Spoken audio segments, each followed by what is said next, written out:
Today, class, we'll be going back to 2020.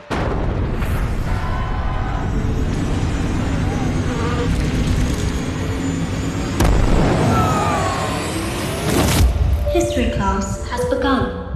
What happened in 2020? I'm glad you asked. Why was everyone wearing masks? Let's go back to the start. The world was hit by a deadly pandemic, difficult to understand by any academic. It made you cough, lose your smell and taste, gave trouble breathing, bluish lips or face. People felt heaviness or pain in the chest. Human resilience and response was put to the test. First there was anxiety and then there was confusion. We couldn't hug, handshake or fist bump until a solution. Beautiful baby. Schools were closed, leagues were cancelled, and no one could meet. Social distancing became the new norm. We had to be apart by 6 feet. We couldn't get in line at concerts, but we stood outside stores. Billions were stuck indoors, finishing Netflix and getting bored. People had to work from home. It was the new normal. We wore sweatpants on Zoom, only the upper half was formal. What's Zoom? It's a thing. Never mind. People couldn't travel abroad, so they pursued the journey within. People danced on their roofs and bedrooms without any rhythm. People lost their jobs and started to pursue their passions. People used their passions to serve others and make things happen. We started celebrating heroes like nurses, doctors, and people on the front line. Everyone would clap and cheer to them all at one time. It affected people's wealth and their mental health. But then people started taking care of themselves. They practiced yoga, music, and meditation. They started to support each other across the nation.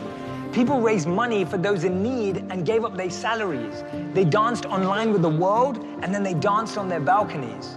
See, no one saw it coming, and no one could see it leaving. But people became much more grateful just to be breathing. Hundreds of thousands of people died. May they rest in peace. Let's send love to all their loved ones to hope their pain will ease.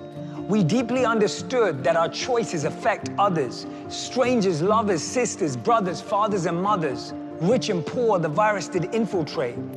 Old and young, the virus didn't discriminate. Oh, Mom. Good job. But I don't feel so good. It showed us we weren't in control and had to be more prepared. We needed to care more for each other and the planet. We had to be aware. It was a warning like no other. Being apart brought us closer together. We finally found ways to use technology for the better. We became more mindful and we started to judge less. We developed kindness and tools for less stress. We led with more love, compassion, and empathy.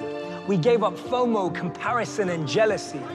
There was an uprising for powerful reasons. People became activists for more than a season. Everyone finally stood up for what they believed in. And people were uplifted from how they were treated. Racial injustice was abolished. Power to the people. There were changes everywhere, from culture to legal. People realized their mistakes and started to amend.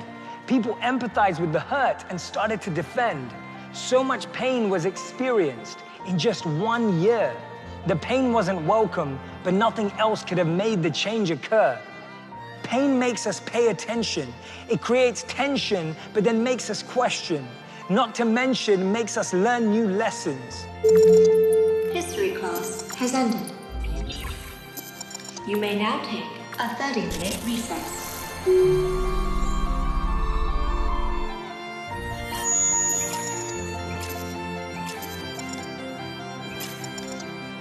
The choices we make now will affect future generations, just like their choices in the past affected our situation. Isn't it great that our ancestors started a revolution so that we can live out their solution? 2020 was the year the world became one nation, so that today we can speak about it in celebration.